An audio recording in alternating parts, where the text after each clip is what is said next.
Wagner the Werewolf, Chapter 39, The Werewolf. It was the last day of the month, and the hour of sunset was fast approaching. Great was the sensation that prevailed throughout the city of Florence. Rumor had industriously spread, and with equal assiduity exaggerated the particulars of Ferdinand Wagner's trial, and the belief that a man on whom the horrible destiny of a werewolf had been entailed was about to suffer the extreme penalty of the law was generally prevalent. The great square of the ducal palace, where the scaffold was erected, was crowded with the Florentine populace, and the windows were literally alive with human faces. Various were the emotions and feelings which influenced that mass of spectators. The credulous and superstitious, forming more than 9/10 of the whole multitude, shook their heads and commented amongst themselves in subdued whispers on the profane rashness of the chief judge, who dared to doubt the existence of such a being as a werewolf. The few who shared the skepticism of the judge applauded that high functionary for his courage in venturing so bold a stroke in order to destroy what he and they deemed an idle superstition. But the great mass were dominated by a profound and indeed most painful sensation of awe. Curiosity induced them to remain, though their misgivings prompted them to fly from the spot which had been fixed upon for the execution. The flowers of Florentine loveliness, and never in any age did the Republic boast of so much female beauty, were present, but bright eyes flashed forth uneasy glances, and snowy bosoms beat with alarms, and fair hands trembled in the lover's pressure. In the midst of the square was raised a high platform covered with black cloth, and presenting an appearance so ominous and sinister that it was but little calculated to revive the spirits of the timid. On this scaffold was a huge block, and near the block stood the headsman, carelessly leaning on his axe, the steel of which was polished and bright as silver. A few minutes before the hour of sunset, the chief judge, the procurator fiscal, the 2 assistant judges, and the lieutenant of Spiri, attended by a turnkey and several subordinate police officers, were repairing in procession along the corridor leading to the doomed prisoner's cell. The chief judge alone was dignified in manner, and he alone wore a demeanor denoting resolution and at the same time self-possession. Those who accompanied him were, without a single exception, a prey to the most lively fear, and it was evident that, had they dared to absent themselves, they would not have been present on this occasion. At length the door of the prisoner's cell was reached, and there the procession paused. "The moment is now at hand," said the chief judge, "when a monstrous and ridiculous superstition, imported into our country from that cradle and nurse of preposterous legends, Germany, shall be annihilated forever. This knave, who is about to suffer, has doubtless propagated the report of his lupine destiny, in order to inspire terror and thus prosecute his career of crime and infamy with the greater security from chances of molestation. For this end he painted the picture which appalled so many of you in the judgment hall, but which, believe my friends, he did not always believe destined to retain its sable covering. Well did he know that the curiosity of a servant or of a friend would obtain a peep beneath the mystic veil, and he calculated that the terror with which he sought to invest himself would be enhanced by the rumors and representations spread by those who had thus penetrated into its feigned secret. But let us not waste that time which now verges toward a crisis, whereby doubt shall be dispelled and a ridiculous superstition destroyed forever." At this moment a loud, a piercing, and an agonizing cry burst from the interior of the cell. "The knave has overheard me, and would fain strike terror to your hearts," exclaimed the chief judge. Then, in a still louder tone, he commanded the turnkey to open the door of the dungeon.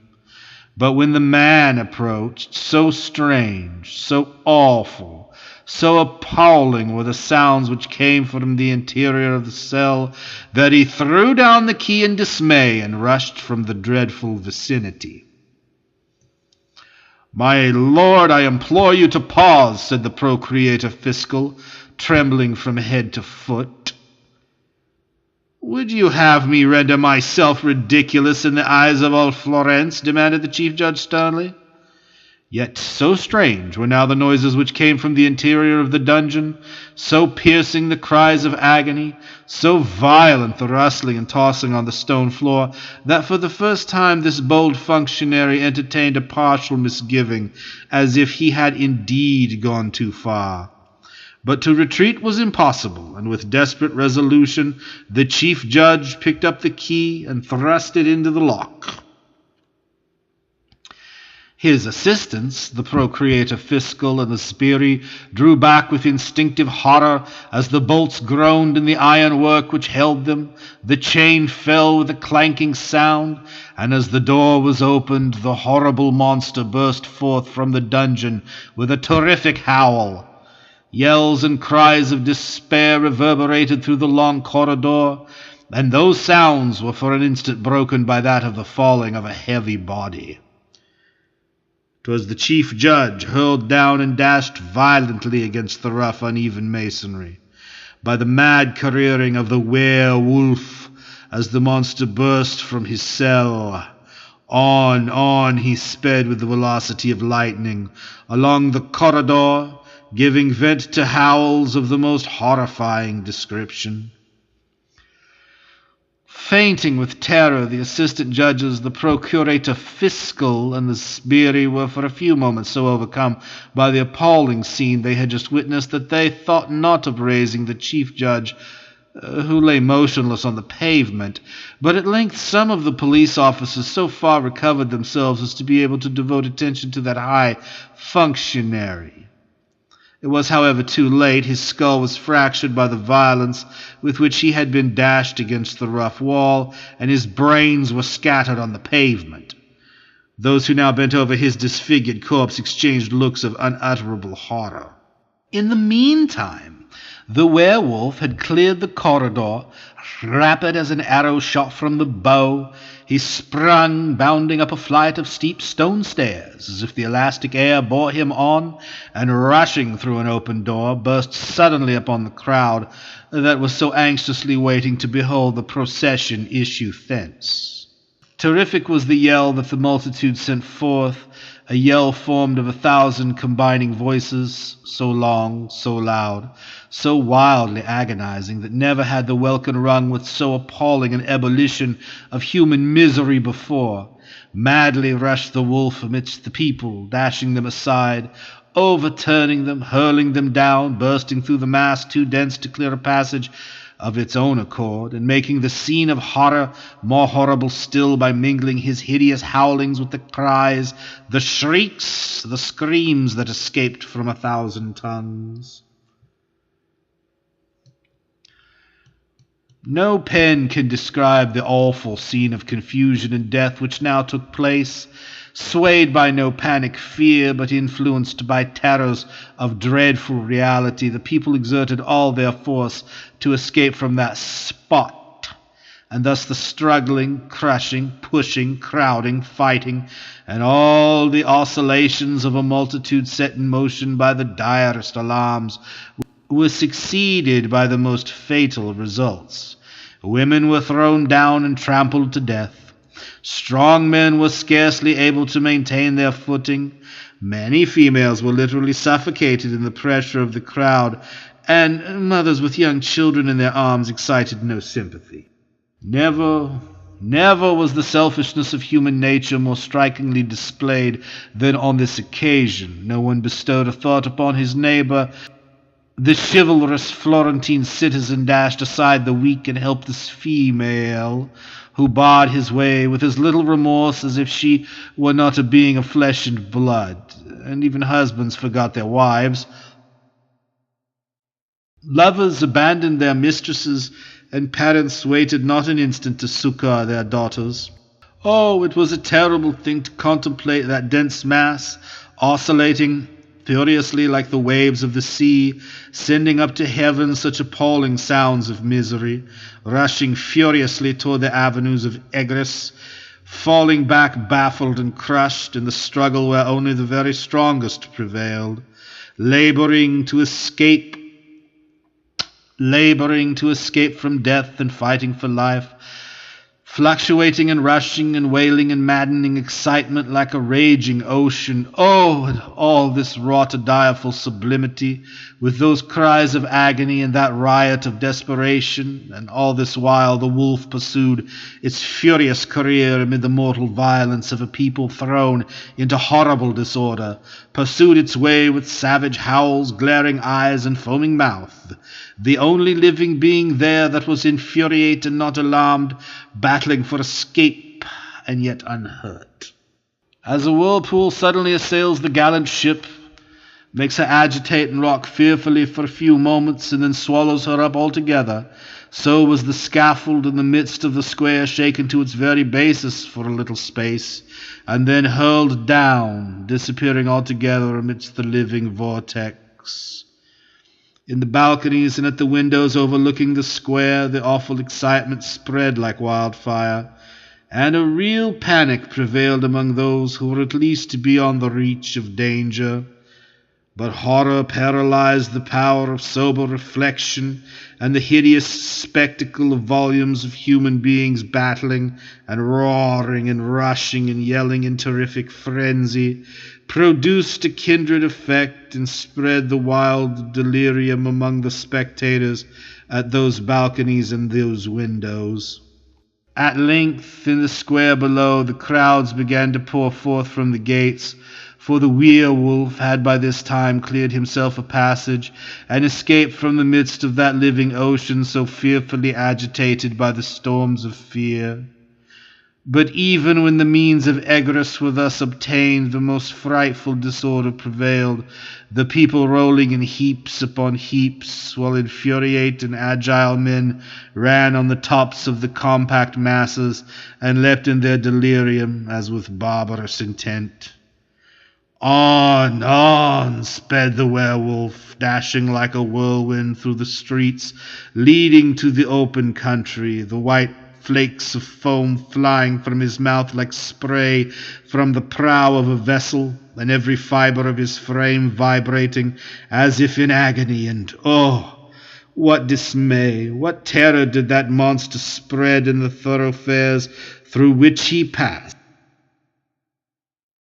How wildly, how madly flew the men and women from his path! How piteously screamed the children at the house doors in the poor neighborhoods! But, as if sated with the destruction already wrought in the great square of the palace, the wolf dealt death no more in the precincts of the city, as if lashed on by invisible demons. His aim or his instinct was to escape. The streets are threaded, the suburbs of the city are passed, the open country is gained, and now along the bank of the Arno rushes the monster by the margin of that pure stream to whose enchanting vale the soft twilight lends a more delicious charm. On the verge of a grove with its full budding branches all impatient for the spring, a lover and his mistress were murmuring fond language to each other.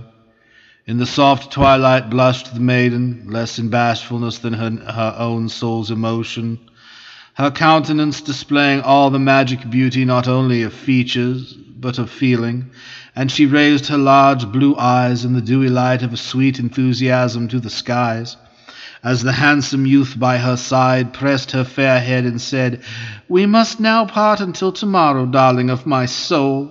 How calmly has this day with all its life and brightness passed away into the vast tomb of eternity, it is gone without a single hour's unhappiness for us, gone without leaving a regret on our minds, gone, too, without clouds in the heavens or mists upon the earth, most beautiful even at the moment of its parting.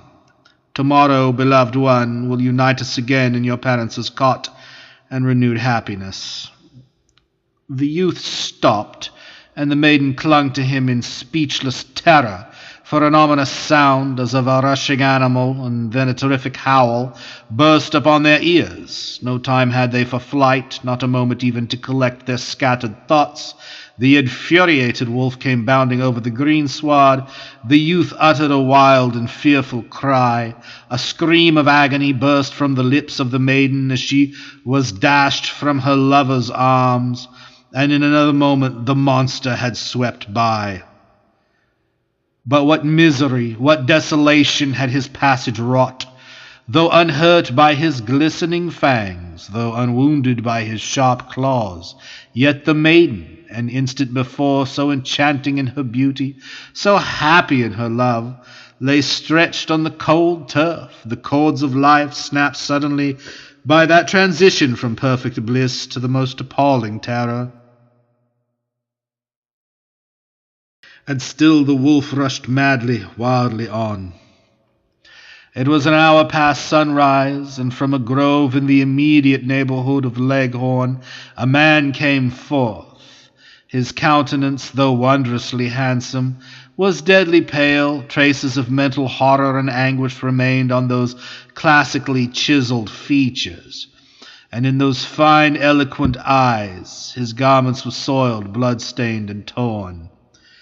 This man was Fernand Wagner. He entered the city of Leghorn and purchased a change of attire, for which he paid from a purse well filled with gold.